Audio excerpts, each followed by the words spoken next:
Valorant is ever-changing. As an esport, it's still in its infancy, yet during its brief lifetime, it has fleshed out an esports scene, created rich narratives, and drew in viewership numbers on par with mainstay titles. 2020 saw the game take its first steps, and whilst other circuits were struggling to keep their head above water and devise a new normal, Valorant thrived. It created, cultivated, and presented a scene that was exhilarating in the strangest of circumstances. But then online only moved back to LAN. Riot got a chance to create the league they'd always envisioned. The following 2 years saw new layers emerge, new routes to stardom materialise, and a competitive circuit that was brash and bold. They reinvented their own competitive scene, but they were just getting started. 2023 brings new sweeping changes for the game. More leagues for more regions to facilitate more storylines, where the stakes and potential are greater. So let's see what these new introductions are, what they mean for the game, and what we can expect from Valorant Esports going forward.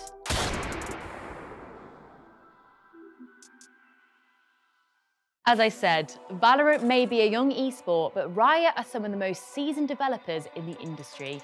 Over the past 2 years, the best in the world competed on a tight competitive circuit. We've seen the rise and fall of giants within the space and the emergence of world-class player talent. It's also brought a diverse set of top-tier teams. Of the 6 most prestigious events in the 2-year period, no team has multiple titles under their belt. During this period, Riot fleshed out its more grassroots tournament structure, allowing smaller names a route to the big leagues. Furthermore, they've been frontrunners in providing a competitive circuit for female teams, giving the centre spotlight to marginalised pros. These evolutions have ultimately made the game's competitive ecosystem better, but after several overhauls across 2 years, it's clear that Riot has set their sights even bigger. Since the game's inaugural season, we've seen multiple introductions to the circuit which borrows from League of Legends' esports design. Several aspects of Valorant's upcoming changes will be familiar to the League vets, with some new flair to shake things up. Front and centre of Valorant Esports will be their partnered teams. If you're familiar with the team franchising, it's essentially that. 10 teams will come from each of the 3 major regions, and they'll make up the international stage. This is the pinnacle of Valorant Esports. The winnings are the highest, and so too is the skill level. This circuit and the teams that have their prestigious spot will be heavily created by Riot. Each organisation will be legally partnered with the developer, providing their team names, likeness, and intellectual property. Expect to see in-game cosmetics and merch focused on these top-tier teams as Riot looks to incorporate these brands into the game's shop, providing their partners with an additional revenue stream from cosmetics. These 30 teams will largely remain consistent. There aren't plans for poorly performing teams to be relegated, although Riot can remove them if they so wish. And that may sound like things will get stale, but it isn't so. The international stage isn't just reserved for the biggest organisations in the circuit. The doors are open, and in 2023, 3 additional teams can earn themselves a place among these titans. And so we move from the international layer to the domestic layer. The stakes may not be as high, but the competition will be just as scrappy. The global scene is split into 3 regions: the Americas, Pacific, and the EMEA. This is nothing new. Within each region, there are smaller geographical sub-regions. The most promising teams from each of the 23 minor divisions will compete in the Ascension League. The winner of each of these will earn the lion's share of the prize pool, domestic bragging rights, and most importantly, a spot in the International League next season. I don't think I need to tell you how big of a deal that is. Any team, no matter how grassroots or unknown, can rise to the top of their region and earn a rightful place alongside some of the biggest names in esports, if they're good enough.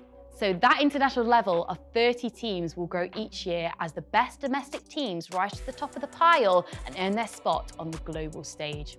From there, teams have the opportunity to compete in Masters and Champions, not to mention the lucrative benefits Riot has reserved for their partnered teams.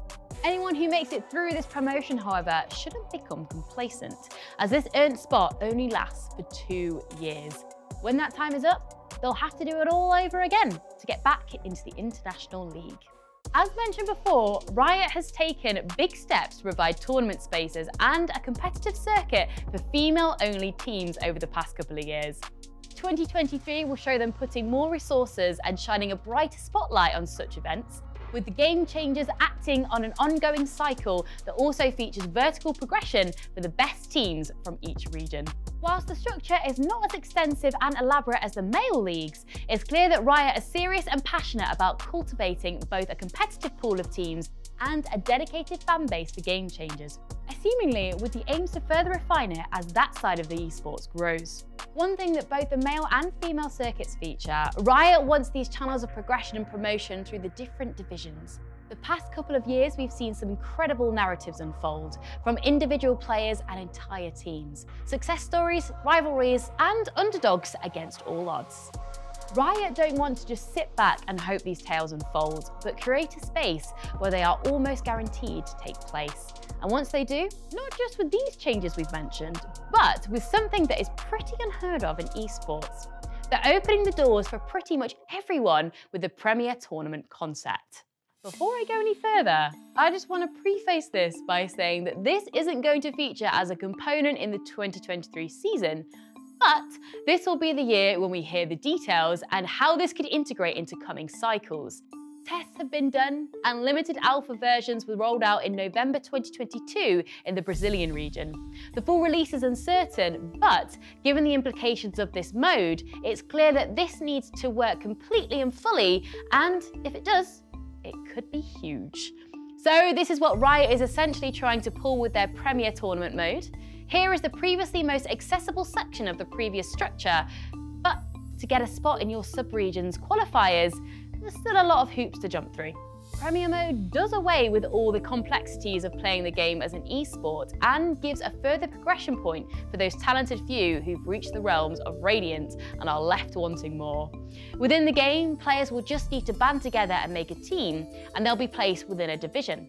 You'll play weekly matches and occasional tournaments within your division, accumulating points to potentially progress to playoffs. The best teams from the divisions will then face off in an end-of-season tournament to determine a champion. This already sounds brilliant and a way for players hungry for competition to engage in a higher caliber of play.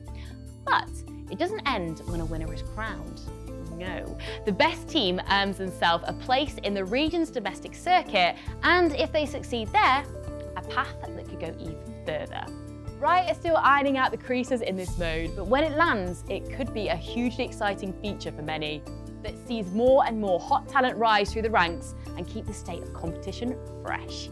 It's all a lot to take in, and this whole reimagining and restructuring is sure to leave a lot of fans and players excited, but also a little bit bewildered. Before the new ecosystem takes hold, Riot have decided that they'll kick things off with something never before seen in Valorant. So 3 major regions, each has a league consisting of 10 top teams. Well, all 30 of those teams will be making their way to Sao Paulo for Lock-In Brazil. This will be the largest knockout tournament in VCT history, spanning 3 weeks. The winner of this event will also earn their home region an additional spot at Masters, which could provide a crucial lifeline later in the year. Although these new layers and competitive structures may on the surface make it all feel long-winded and complex, Riot clearly has one goal in mind. They want to create non-stop entertainment for their audience, and they want captivating storylines to emerge around the players and between teams. This tournament will almost certainly do both and set the stage for the most ambitious years of Valorant Esports yet. Once Lock-In has wrapped, the international competitive circuit will begin. The first split, featuring the 10 partnered teams from each region, will commence just a few weeks later. Following this, the best teams from each region will be pulled together and flown over to Japan for Valorant Masters.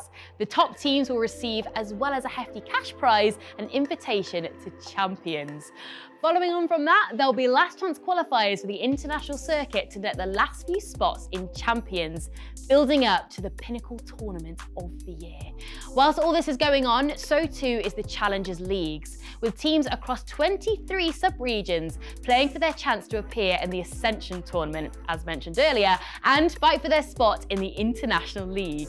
All in all, it's an incredibly stacked timetable, but it's safe to say that for the large part of 2023, there is a competitive Valorant happening constantly. Really, it's all the time, nearly every day. On one hand, that's phenomenal. I mean, what a time to be alive for Valorant fans. But that brings with it a few problems. Other than the most dedicated of fans, Is the casual observer going to commit to such a constant stream of games, events, and splits? Moreover, will newcomers to the scene feel intimidated by this onslaught of esports?